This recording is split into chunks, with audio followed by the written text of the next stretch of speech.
नमस्कार साथियों, एक बार पुनः आपका हार्दिक स्वागत एवं अभिनंदन गौरव ज्ञान धारा की शाखा ओपीडी अर्थात ऑब्जेक्टिव प्रश्न धारा के ऑनलाइन प्लेटफॉर्म पर।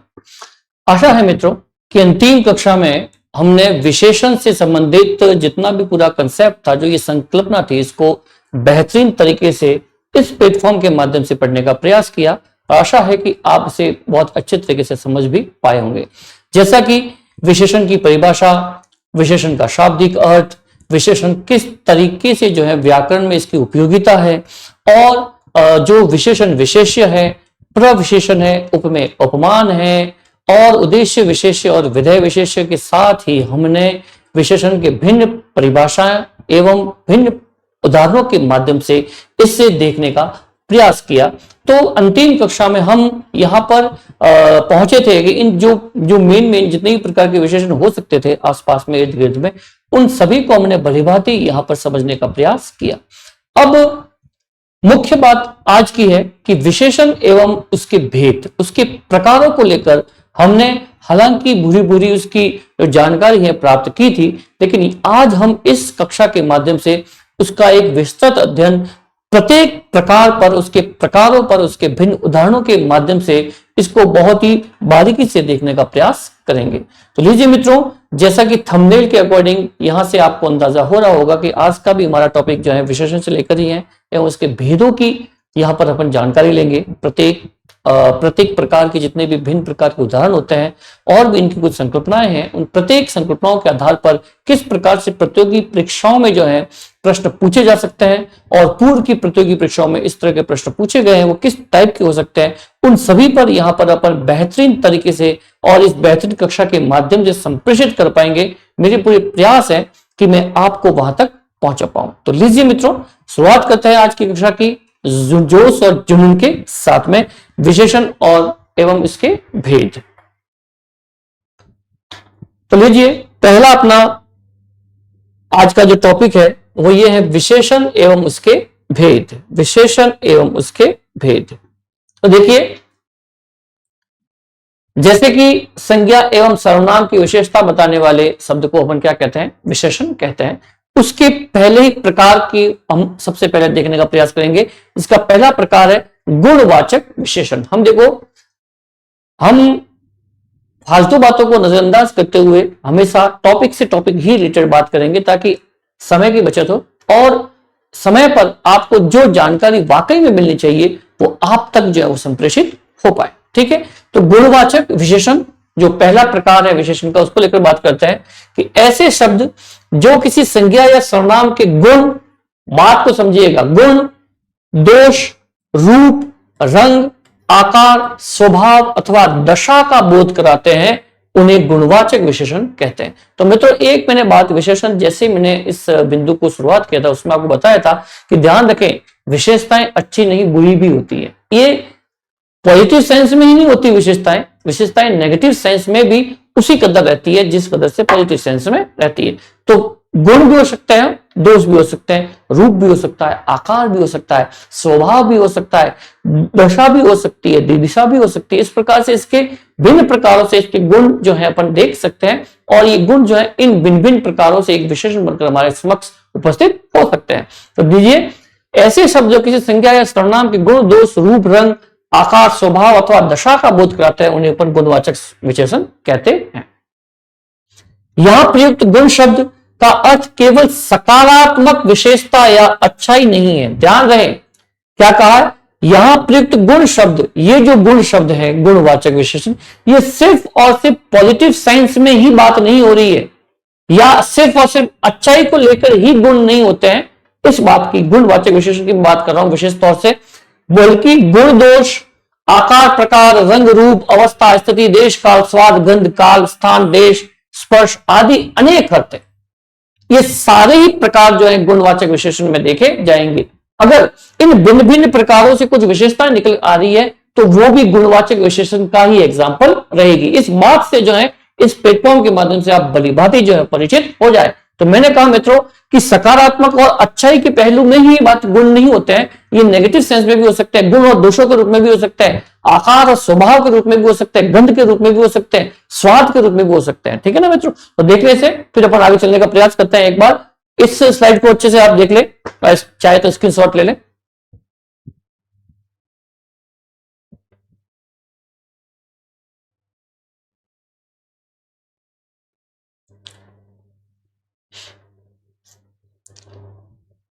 आशा है मित्रों बिल्कुल आपको समझ में आया होगा ये गुणवाचक विशेषण की परिभाषा और इसका जो कंसेप्ट है, किस प्रकार से जो है गुणवाचक विशेषण करते हैं व्याकरण में। अब देखिए इसके आगे इसके कुछ एग्जाम्पलों को लेकर बात करते हैं।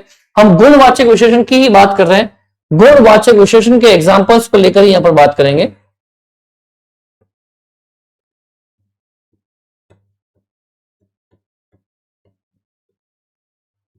तो देखिए उसने सफेद कमीज पहनी है, सफेद कमीज, कमीज कैसी है, सफेद, मतलब इसकी विशेषता है किसकी, कमीज की। ओके, तो इस तरह से ये यहां पर एक गुण है उस कमीज का कि वो सफेद है।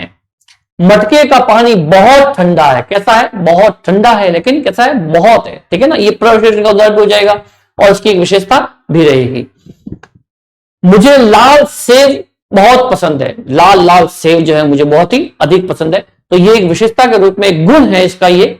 और राम एक अच्छा आदमी है, देखिए पॉजिटिव सेंस में बात करते हैं, आदमी कैसा है, अच्छा है, आदमी बुरा भी हो सकता है, आदमी बदमाश भी हो सकता है, आदमी अपराधी भी हो सकता है, आदमी बेईमान भी हो सकता है, आदमी ईमानदार भी हो सकता है। तो इस तरह से इसकी विशेषता है कि वो आदमी कैसा है, अच्छा है। दिल्ली में हमारा पुराना घर है, ये भी कह सकते हैं कि दिल्ली में हमारा नया मकान है, दिल्ली में हमारी कोठी है। ठीक है, इस प्रकार से तो घर कैसा है, तो पुराना, ये इसकी विशेषता है, गुण है उसका। बगीचे में सुंदर फूल है, फूल कैसे हैं, सुंदर है, फूल कुमलाए हुए भी हो सकते हैं, फूल कुछ मेले मटमेले भी हो सकते हैं, हो सकता है कुछ फूल ऐसे भी हो जो सुंदर ना हो, कांटेदार हो। ठीक है ना, इस तरह से उसमें सुगंधी ना हो, तो ये इसकी विशेषता है कि वो बगीचे के फूल कैसे हैं, सुंदर है। ममता एक बहुत बुद्धिमान लड़की है, लड़की कैसी है, वो बुद्धिमान है। लड़कियां जरूरी नहीं कि सारी बुद्धिमान हो, कुछ ऐसे भी होती है जिनका दिमाग सही से काम नहीं कर रहा हो। ठीक है, तो यहाँ पर वो कैसी है, या सामान्य बुद्धि की हो, औसतन बुद्धि की, अलग अलग प्रकार के लोग होते हैं। तो यहाँ पर जो भी गर्ल्स की बात हो रही है वो कैसी है, बुद्धिमान, ये इसकी विशेषता है। अब वो बुद्धिमत्ता या तो उसकी कार्य कुशलता होगी, या उसका एजुकेशन बेस्ट तरीके का होगा, उसके मार्क्स जो है वो बहुत अच्छे से कर रही होगी, तो वो बुद्धिमान साबित हो रही है अपने परिवार में, अपने कुटुंब में, अर्थात उसको विशेषता दी गई कि ये बुद्धिमान बालिका है। महेश के मामा बहुत मोटे हैं, कैसे हैं वो, मोटे हैं। ठीक है ना, अब आदमी मामा किसी के पतले भी होते होंगे, इस तरीके से अपन देख सकते हैं कि मोटे, गोल मटोल, कोई भी कह सकते हैं। हमें कभी झूठ नहीं बोलना चाहिए, बोलना कैसा नहीं चाहिए, झूठ नहीं बोलना चाहिए, सच बोलना चाहिए, झूठ बोलना यहाँ पर इसकी विशेषता है। और दवाई बहुत ही कड़वी है, दवाई तो भैया कड़वी ही होगी, कुछ बच्चों की दवाइयां मीठी भी होती है, तो यहाँ पर दवाई का प्रकार कैसा है, कड़वा है। इस तरीके से हम देख सकते हैं कि यहाँ पर ये गुण जो है कहीं पर जो है सकारात्मक दृष्टिकोण से भी देखे जा रहे हैं और कहीं नकारात्मक दृष्टिकोण से भी आपके समक्ष जो है वो पैदा हो रहे हैं। इस तरीके से हम इन्हें गुणवाचक विशेषण को यहां पर क्लियर करते हैं। एक बार पढ़ ले इन्हें, फिर देखते हैं।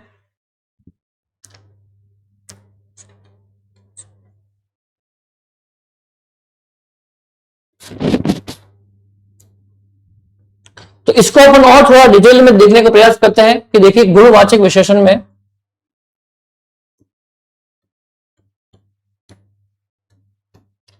कि जैसे कि गुण है, दोष है, आकार है, रूप है, गुण है, दोष है, आकार है, रूप है, स्पर्श है या स्वाद है,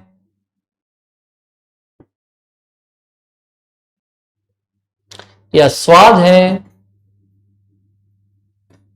या स्वभाव है, दिशा है या दशा है। ये अलग अलग कंसेप्ट बनते हैं यहां पर गुणवाचक विशेषण के। देखिए गुण है तो गुण जैसे वो अच्छा भी है, ईमानदार भी है, ईमानदार भी है। फिर जो है दोष है तो वो बुरा है और बेईमान है। फिर आकार कैसा है, तो मोटा है, जैसे मैंने बताया था कि मामा मोटे हैं, मोटा है, गोल है, पतला है, किसी भी प्रकार का उसका आकार हो सकता है।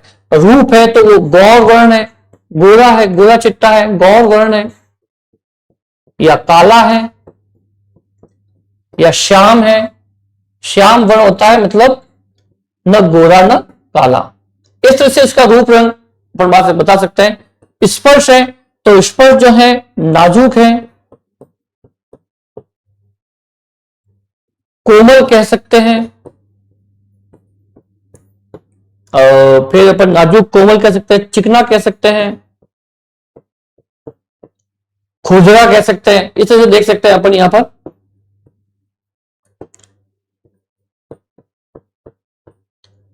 नेक्स्ट है स्वाद। स्वाद तो स्वाद देखिए मीठा भी हो सकता है, कड़वा भी हो सकता है, नमकीन भी हो सकता है। अब ये सारी की सारी कहीं ना कहीं विशेषताएं ही नजर आ रही हैं। स्वभाव है तो स्वभाव उसका क्रूर स्वभाव भी हो सकता है, शांत भी हो सकता है, शालीन भी हो सकता है। इस तरीके से हम इसको देख सकते हैं। दिशा है तो पूर्वी दिशा भी हो सकती है, उत्तरी भी हो सकती है। इस तरीके से हम देख सकते हैं। दशा है तो दशा कैसा है, बुढ़ा है या जवान है। इस तरीके से इन गुणों को यहां पर अपन देखकर इस कंसेप्ट को, गुणवाचक विशेषण को है जो यहां पर बिल्कुल अच्छे तरीके से, कंप्लीट तरीके से अंडरस्टैंड कर सकते हैं। देखिए मित्रों, फिर आगे चलने का प्रयास करते हैं।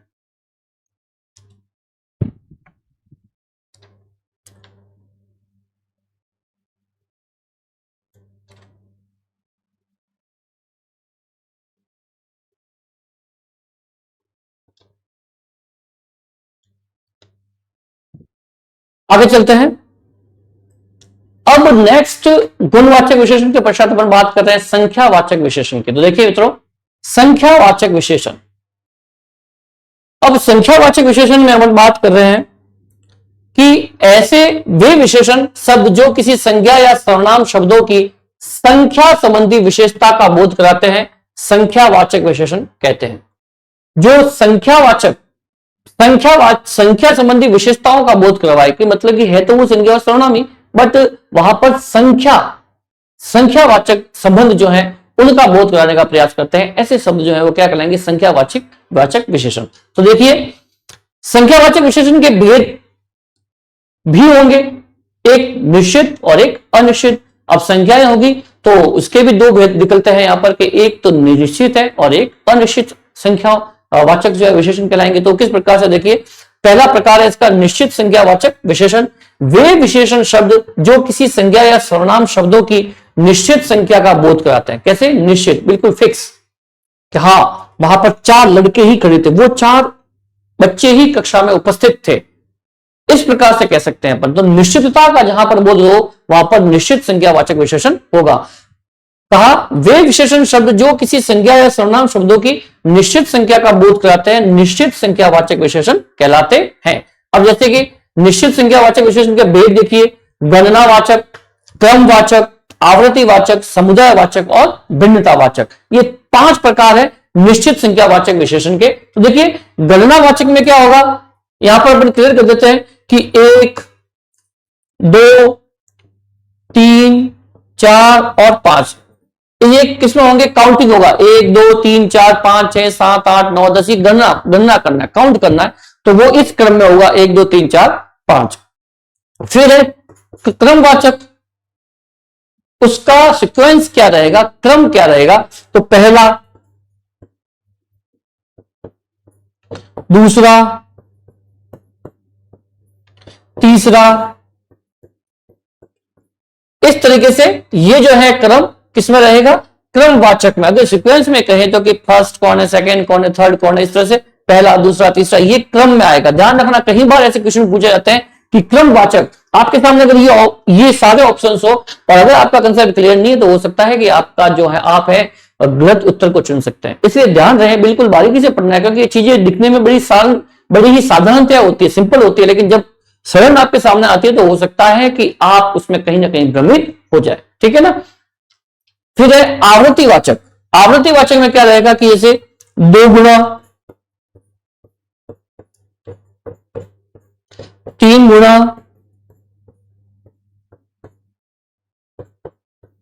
4 गुना,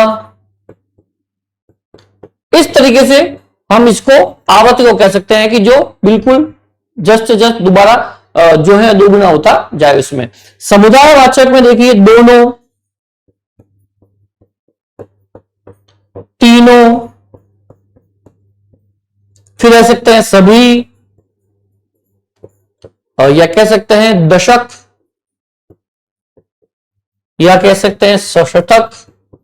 इस तरीके से इन शब्दों में अपन इसको ढंग से कह सकते हैं। ये समुदायवाचक मतलब कि बहुत सारे लोग एक साथ में, ठीक है ना, सभी, बहुत सारी संख्या एक साथ में हो, ठीक है ना, तो वो होती निश्चित ही है क्योंकि उनको पता होता है कि ये किसी दर्जन के फेर में है या शतक में है, दशक में है, तो वो वहां पर काउंटिंग जो है बिल्कुल आपकी फिक्स रहेगी, ठीक है ना। तो यहां पर समुदायवाचक विशेषण में ये जो है माना जाएगा। अब भिन्नतावाचक, तो देखिए मित्रों भिन्नतावाचक में क्या रहेगा, भिन्नतावाचक में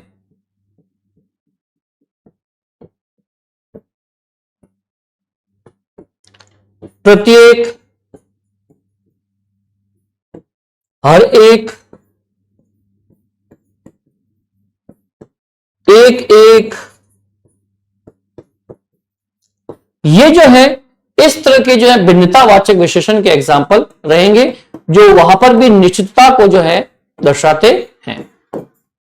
अर्थात ये संख्यावाचक विशेषण के भेद है, जिसमें पहला है निश्चित संख्यावाचक विशेषण, उसके ही प्रकार है सारे गणनावाचक, क्रमवाचक, आवर्तीवाचक, समुदायवाचक और भिन्नतावाचक। इसको देखने का प्रयास करें, समझने का प्रयास करें। ये कंसेप्ट जो है बिल्कुल आपके जहन में सलीके से जो है वो बैठना चाहिए। देखते रहिए इसे, फिर आगे चलते हैं।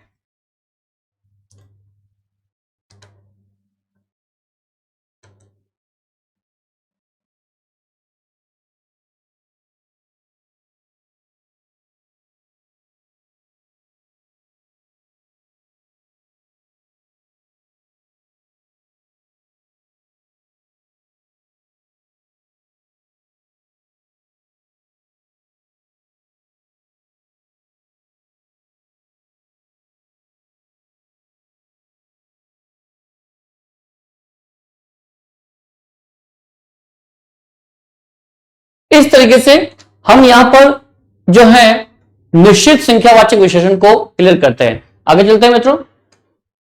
अब आता है आपके सामने अनिश्चित संख्यावाचक विशेषण। देखिए अनिश्चित संख्यावाचक विशेषण, तो वे विशेषण शब्द जो किसी संज्ञा या सर्वनाम की निश्चित संख्या का बोध नहीं कराते। देखिए क्या कह रहे हैं, निश्चित संख्या हमने पढ़ चुके हैं हम कि निश्चित संख्यावाचक विशेषण क्या होगा। अब यहां पर क्या होगा कि वो जो है जो निश्चित संख्या का हमें बोध न कराए, नहीं कराते, बल्कि अनिश्चित मतलब कि अंदाज, क्या कहेंगे, सिर्फ अंदाज, थोड़े, कुछ, कई, अनेक, इस तरह के जो है शब्द जहां पर आएंगे वहां पे अनिश्चितता का जो है वो बोध होगा। अंदाजे की संख्या का बोध कराते हैं, उन्हें अनिश्चित संख्यावाचक विशेषण कहते हैं। इसके उदाहरण के तौर पर देखने का बात करते हैं कि कुछ बच्चे खेल रहे हैं।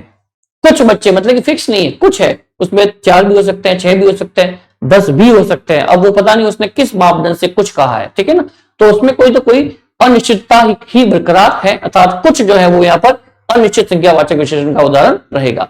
कहीं कहीं छात्र परीक्षा में बैठे, कहीं कहीं मतलब कि फिक्स नहीं है, फिक्स प्लेस नहीं है, हाँ ये पता है कि बैठे जरूर है लेकिन वो किसकी जगह कितने संख्या में है, अनिश्चितता जो है यहां पर बरकरार है। थोड़े थोड़े लोग समय पर पहुंचे, थोड़े थोड़े लोग 2 हो सकते हैं, 3 हो सकते हैं, 4 हो सकते हैं, लेकिन निश्चित कुछ नहीं है, अर्थात ये भी अनिश्चित संख्यावाचक विशेषण का ही एग्जाम्पल रहेगा, ये सब थोड़े थोड़े लोग। ओके, नेक्स्ट है अनेक लोग यात्रा पर निकले। अनेक लोग, अब अनेक लोगों में 100 भी हो सकते हैं, 200 भी हो सकते हैं, 300 भी हो सकते हैं, इसका कोई अंदाजा हमें नहीं है, सिर्फ हम अंदाज से कह रहे हैं कि अनेक लोग यात्रा पर निकल पड़े हैं, ठीक है ना। बहुत से पक्षी उड़ रहे हैं, वो की वो बात है सेम, यहां पर भी अनिश्चितता बरकरार है। फिर ज्यादातर लोग, इस तरीके से दे सकते हैं कि यहां पर देखिए कुछ, उसके बाद में कहीं कहीं छात्र, कहीं कहीं छात्र, उसके बाद में थोड़े थोड़े, थोड़े थोड़े लोग, उसके बाद में अनेक लोग,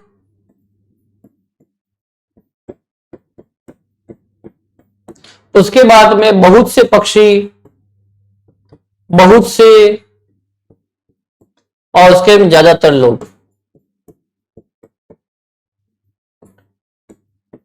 ये सारे जो है यहां पर कहीं ना कहीं अनिश्चितता का जो है वो बोध करा रहे हैं। ठीक है मित्रों, तो इस तरह से हम जानकारी प्राप्त कर सकते हैं कि किस तरीके से निश्चितता और अनिश्चितता का जो है कंसेप्ट होता है। ठीक है ना, तो इस तरह से हम देखने का प्रयास करते हैं आगे कि किस तरीके से जो है हम यहां पर निश्चित संज्ञावाचक को, विशेषण को और भी अच्छे से जो डिक्लेयर कर सकते हैं। तो लीजिए इसमें कुछ एग्जाम्पल है कि रमेश ने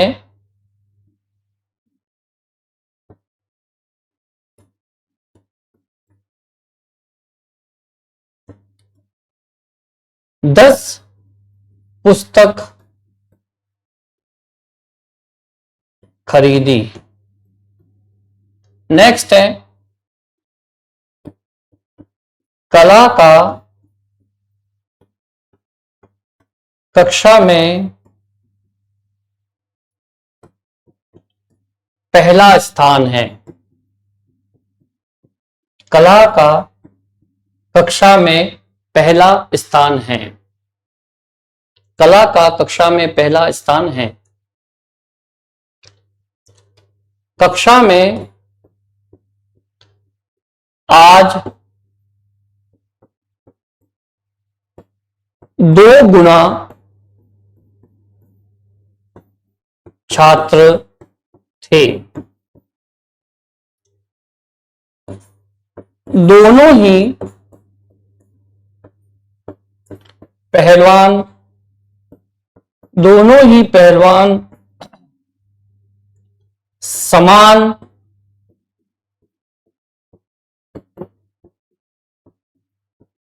बलवान हैं। दोनों ही पहलवान समान बलवान हैं। फिर है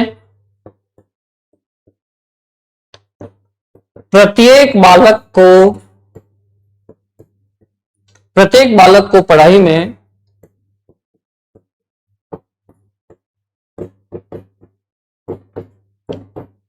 ध्यान देना चाहिए।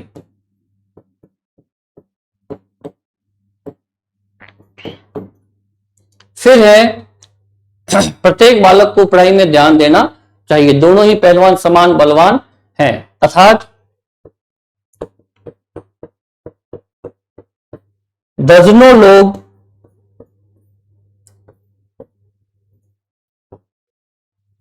दुर्घटना में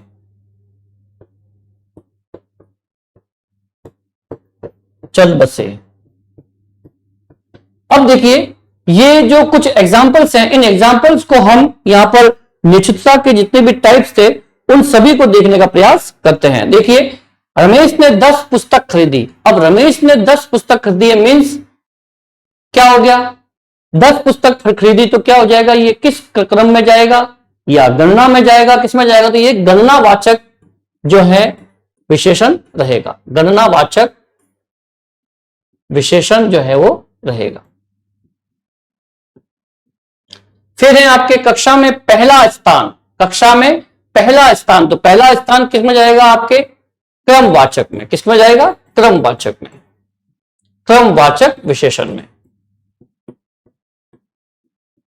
नेक्स्ट है 2 गुना। 2 गुना, तो 2 गुना देखो कितने थे, 2 गुना, तो ये आवर्तीवाचक में जाएगा। किसमें जाएगा, आवर्ती में, आवर्तीवाचक विशेषण में। ठीक है, उसके बाद में दोनों ही पहलवान समान बलवान है। दोनों ही मतलब क्या हो गया, समुदायवाचक। किसमें जाएगा, समुदायवाचक, समुदायवाचक विशेषण में जाएगा। फिर प्रत्येक, अब देखिए क्या कह रहा है ये, प्रत्येक, तो प्रत्येक किसमें जाए भिन्नतावाचक,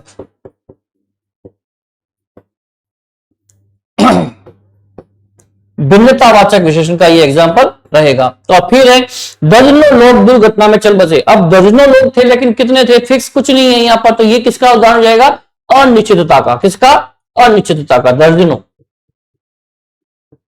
मीन्स अनिश्चित संख्यावाचक, अनिश्चित संख्यावाचक।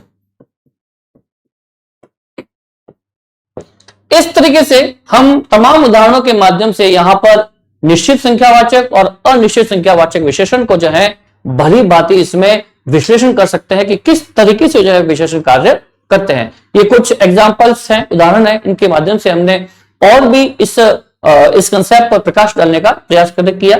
देख लें मित्रों, फिर आगे चलते हैं।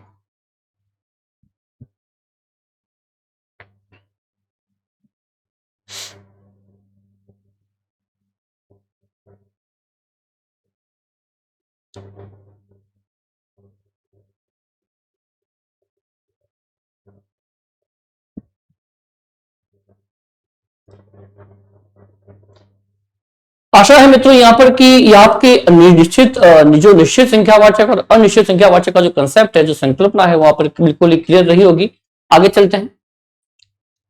अब है तीसरा, परिमाणवाचक विशेषण। देखिए मित्रों, परिमाणवाचक विशेषण वे विशेषण होते हैं, परिमाणवाचक विशेषण वे होते हैं जो किसी व्यक्ति या वस्तु की मात्रा, ध्यान रखें, व्यक्ति या वस्तु की क्या करें, मात्रा को दर्शाते हैं, लेकिन गिनी नहीं जा सकती, लेकिन इसको काउंट नहीं कर सकते।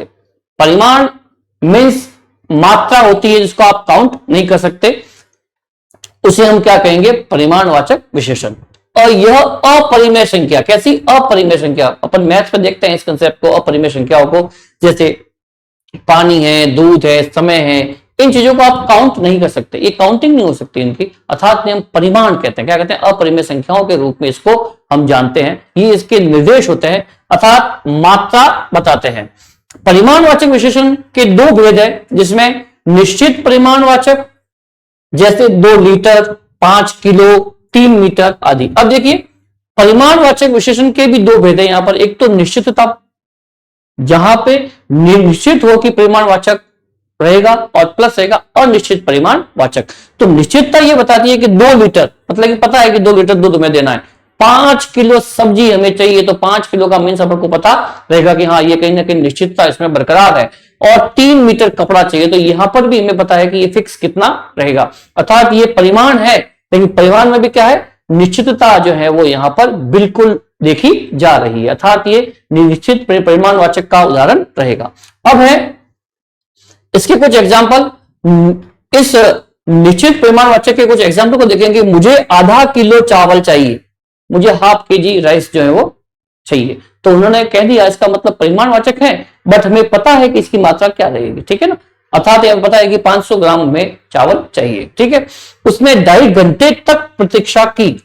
अब 2 आवर्स और 30 मिनट्स की बात कर रहा है यहां पर, लेकिन फिक्स है कि इतना ही समय है, हमें निश्चित पता है कि सिर्फ और सिर्फ यहां पर 2 आवर्स है, 2 घंटे हैं, और 30 मिनट के बाद मुझे यहां पर प्रतीक्षा के बाद जो है वो मंजिल मिल जाएगी। ओके, तो इस तरीके से ये जो परिमाणवाचक विशेषण है, ये निश्चित परिमाणवाचक का उदाहरण रहेगा। नेक्स्ट है अनिश्चित परिमाणवाचक। अब इसमें भी अनिश्चितता कैसे रहेगी, जैसे थोड़ा, बहुत, कम, ज्यादा, वो की वो स्थिति, थोड़ा, कम, बहुत, ज्यादा। अब वो कितना है फिक्स कुछ पता नहीं है, थोड़ा है, थोड़े में अब किस तरह का प्रोग्राम है, उसमें थोड़ा होगा तो शायद वो बहुत बड़ा होगा, कुछ छोटी चीजें उसमें थोड़ा होगा तो वो बहुत कम लेवल का होगा, ठीक है ना। तो इस प्रकार से अलग अलग सिचुएशन जो है यहाँ पर पैदा हो सकती है। उसने थोड़ा पानी पिया, कैसा पानी पिया, थोड़ा पानी पिया। हमारे पास पर्याप्त समय है। अब पर्याप्त समय तो है, लेकिन पर्याप्त समय भी के बाद भी हमें यह पता होना चाहिए कि किस प्रकार की स्थिति के अंदर आपके पास में पर्याप्त समय है, क्या वो वाकई पर्याप्त है या नहीं है। इस तरीके से हम इस दृष्टिकोण से इसको क्लियर कर सकते हैं। यह है आपका परिमाणवाचक विशेषण। सबसे पहले हमने गुणवाचक की बात की, फिर संख्यावाचक विशेषण की बात की, और अब अपने बात की परिमाणवाचक विशेषण की। आशा है मित्रों की बिल्कुल आपको कंसेप्ट आपकी समझ में आ रहा होगा, ठीक है। इसे बार बार चाहे तो स्क्रीनशॉट ले ले, फिर आगे चलते हैं।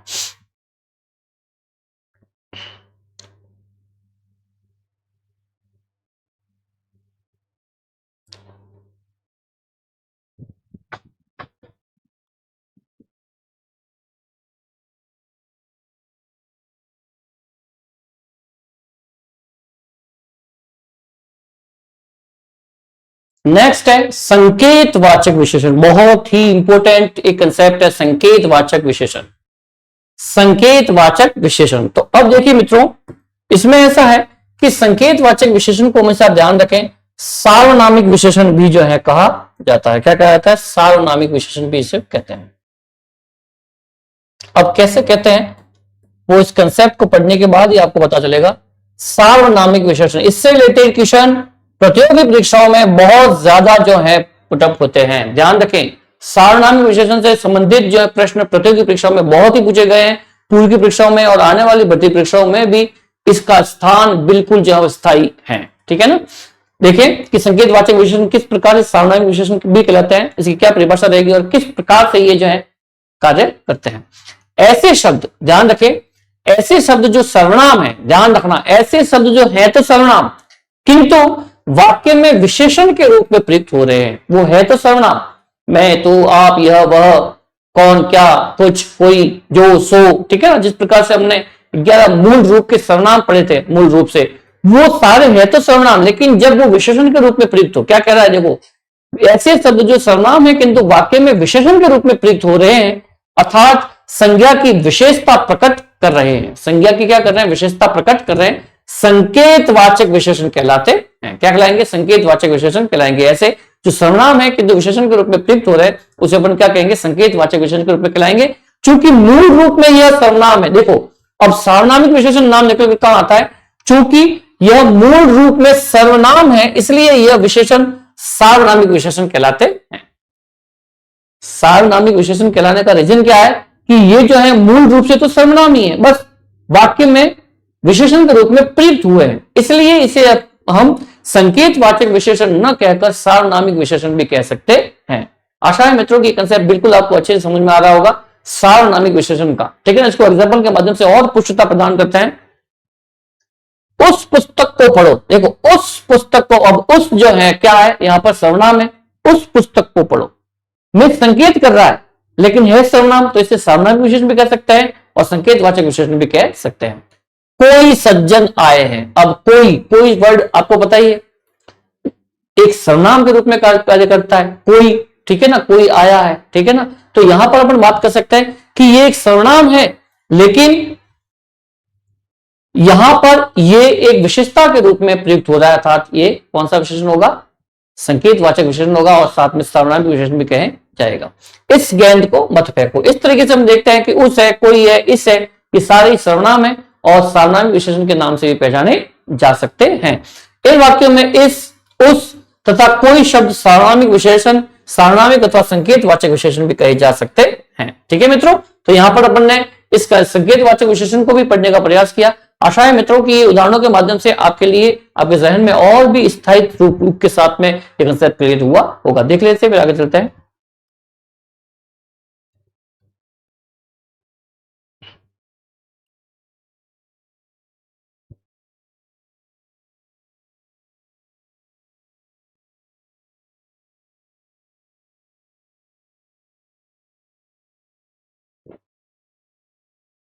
आशा है मित्रों बिल्कुल कंसेप्ट आपका क्लियर रहा होगा। आगे चलते हैं व्यक्तिवाचक विशेषण। अब देखिए व्यक्तिवाचक विशेषण, हमने अब तक सबसे पहले आपके सामने गुणवाचक विशेषण को देखा, संख्यावाचक विशेषण को देखा, परिमाणवाचक विशेषण को देखा और इससे पहले हमने संकेतवाचक विशेषण को देखा और अब है आपके व्यक्तिवाचक विशेषण। ठीक है, तो व्यक्तिवाचक विशेषण में देखिए ऐसे शब्द जो मूल रूप से व्यक्तिवाचक संज्ञा है। देखो मूल रूप से क्या है, वो व्यक्तिवाचक संज्ञा है। ठीक है ना, अभिषेक, गुंजन, कविता, ठीक है ना, इस तरह व्यक्तिवाचक विशेषण की बात कर रहे हैं यहां पर, किंतु वाक्य में विशेषण का कार्य कर रहे हैं। देखो वहां पर क्या था संकेतवाचक में, वो है तो मूल रूप से सर्वनाम लेकिन वाक्य में विशेषता के रूप में प्रयुक्त हो रहे हैं, तो वो सार्वनामिक विशेषण कहलाए। अब यहाँ पे व्यक्तिवाचक विशेषण इसलिए कहलाए कि वो मूल रूप से है तो व्यक्तिवाचक संज्ञा लेकिन यहाँ पर विशेषण के रूप में प्रयुक्त हो रहे हैं, तो व्यक्तिवाचक सर्वनाम विशेषण जो है वो कहलाएंगे।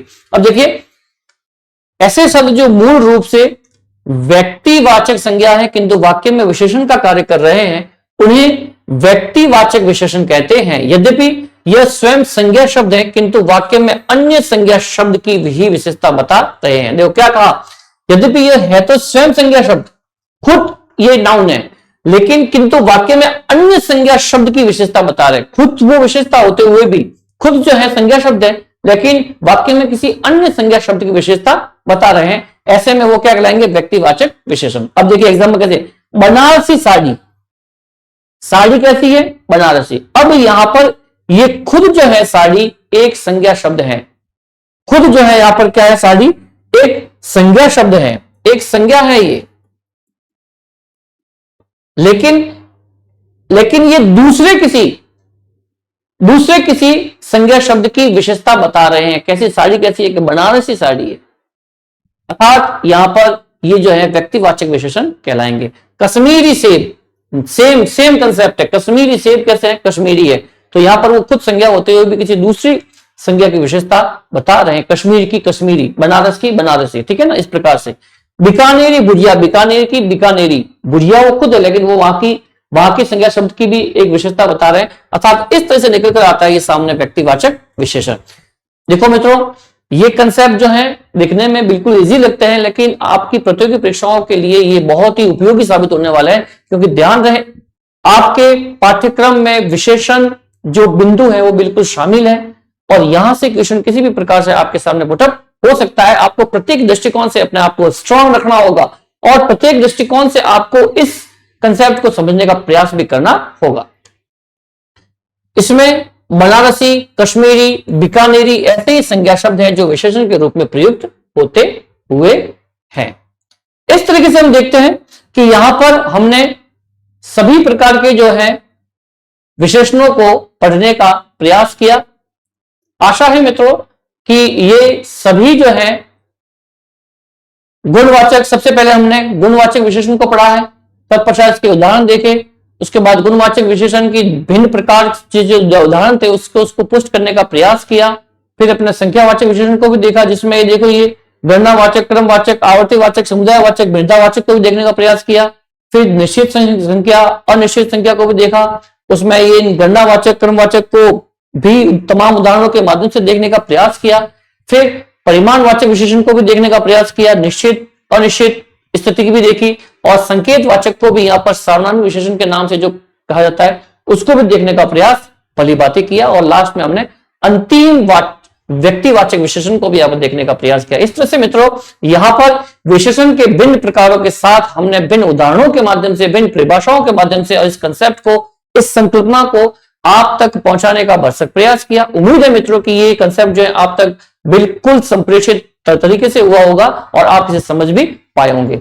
आज के लिए इतना ही, मिलते हैं कल एक नए बिंदु के साथ। तब तक के लिए नमस्ते, नमस्कार।